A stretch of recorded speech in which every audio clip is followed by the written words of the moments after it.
10 seconds whilst LinkedIn catches up. But 8, 9, and 10. Welcome. This is Monday morning's edition of The Messy Middle with me, Jackie Handy, and me, Helen Joy. And together, each Monday morning, we like to get you started 9:45 for 10 minutes only. 10 minutes of no fluff gold about lots of subjects to do with management, especially for those of you who are either new managers or middle managers, literally feeling a bit stuck in that messy middle. Today, we're talking about performance management, another big topic from which we're going to take a couple of little nuggets from each of us and share those with you throughout this 10 minutes. We have been doing this for the last few weeks, actually, probably about 8 weeks or so now. So you can scroll back through both of our LinkedIn feeds and take a look at some of the other great topics that we've talked about. And as always, if you're watching live with us today, welcome. Happy Monday. Please feel free to add a comment or a question or your thoughts on what we're sharing. And if you're watching this on replay, please let us know that you've watched and what you took from it. And as always, like, share, comment with those in your network that you think could benefit. So, performance management, Helen, it's one of those subjects that we tend to face, isn't it? But what would be the first bit of advice you would offer to our listeners and viewers today? It's that whole bit, isn't it? The words performance management send shivers down all of our spines, no matter like whether feedback. it is, and it's like, oh, that word.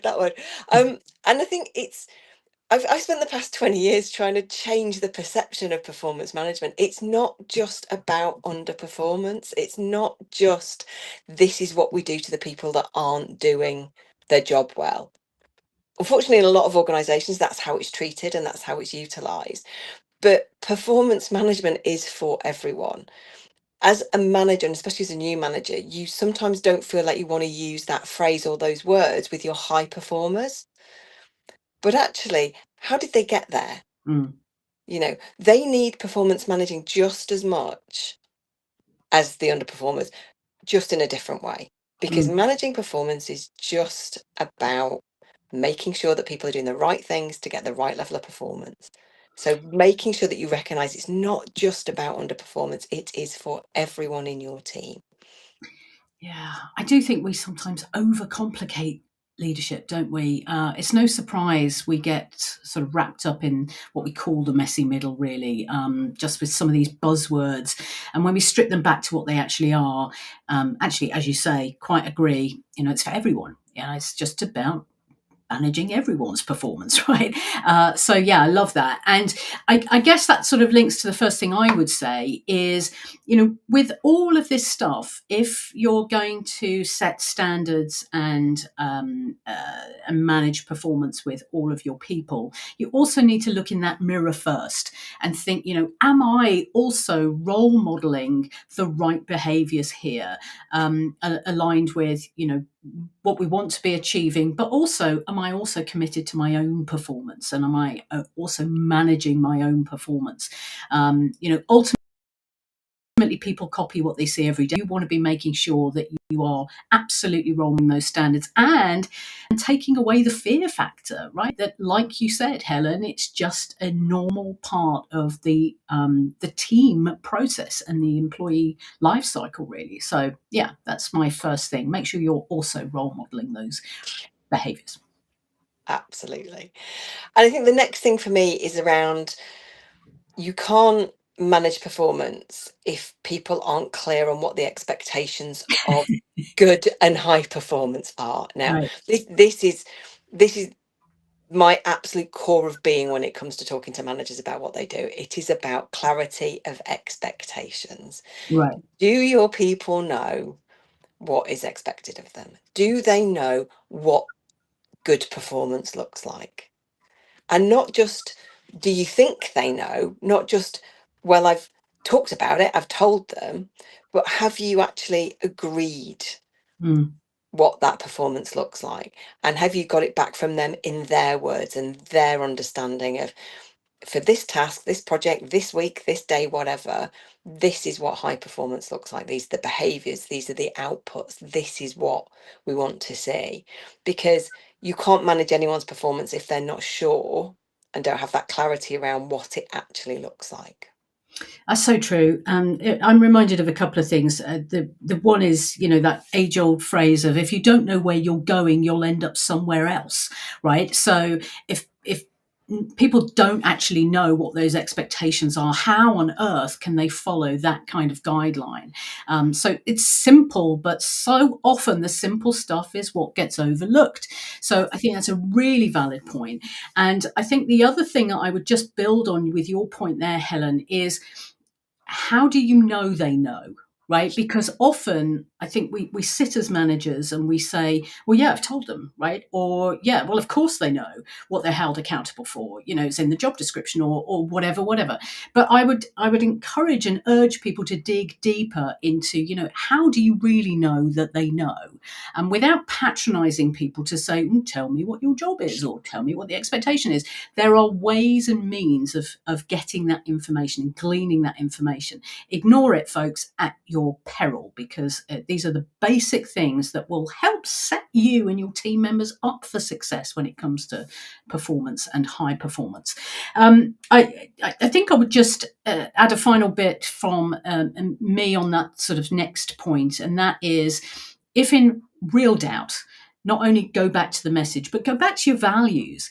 And it might be your personal values, but it also might be those team values. So what do you stand for? And I don't mean just the words on a website or on, we used to have mouse mats, didn't we, with the values on and things like that. But I mean, really, what are the values that your team are living and breathing? Because high performance doesn't just come from the tasks that we do. It also comes from the way in which we perform those tasks, for ourselves and with one another as our team members. So it's always helpful, if in doubt, go back to those values, and start from a place of, okay, centralizing those, get everybody clear on the way forward, really. That would be my next point.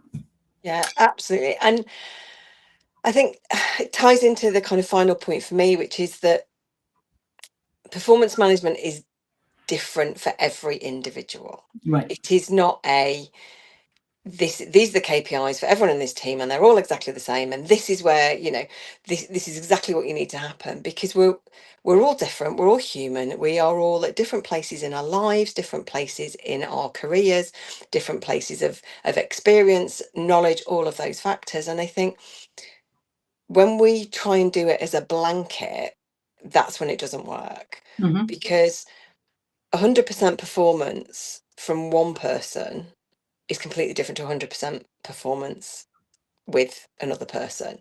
Right. And we all go through phases and different things in our lives. So if somebody's going through something, Mm-hmm. there may be a period where their performance may not be at the standard that it normally is. And as a manager, it is about recognizing and having the relationship with that individual to A, spot that something's not quite right, Right. B, be able to get them to talk to you honestly about what's going on, and C, to then sit there and go, right, what does great performance in this, in work look like for you at this point? Yeah. And it doesn't mean it's going to be like that forever, but just recognizing that every individual, it's very, very different. Yeah. And, that was exactly my final point as well, is to really take your time to focus on that relationship. I don't need to double up on what you've just said there, Helen, because I think we're on the same page absolutely with that. But, focusing on some of those key fundamentals here, then, folks, this is what you're hearing. The more you understand your people, once again, we find ourselves going back to the human side of leadership. The more you understand about your people in terms of who they are as individuals and what they uniquely need, that is going to help. The more you're clear, and we've covered these in previous episodes, the more you're clear in the way you're communicating the messages and you're confirming that those messages have been understood, that is going to help you. And making sure that you set the boundaries and role model the culture that you are cultivating in your team. That is it. 10 minutes, no fluff. We told you. But it's not a long time to cover these big, broad topics. But we hope it's helped you today with just some ideas to get you reflecting on what you're currently doing, and maybe just some small tweaks that you can make to those processes that are going to make them even better for you and help you feel a bit less stuck in the messy middle. So, Helen, thank you so much. People can connect with you here on LinkedIn, right? Absolutely. Yeah, and same for me as well. Or you can check out my website, jackiehandy.com. We will be back next week with another 10 minutes, no fluff gold on the messy middle. But for today, have a great week ahead, wherever you are and whatever you're doing. Take care, everybody.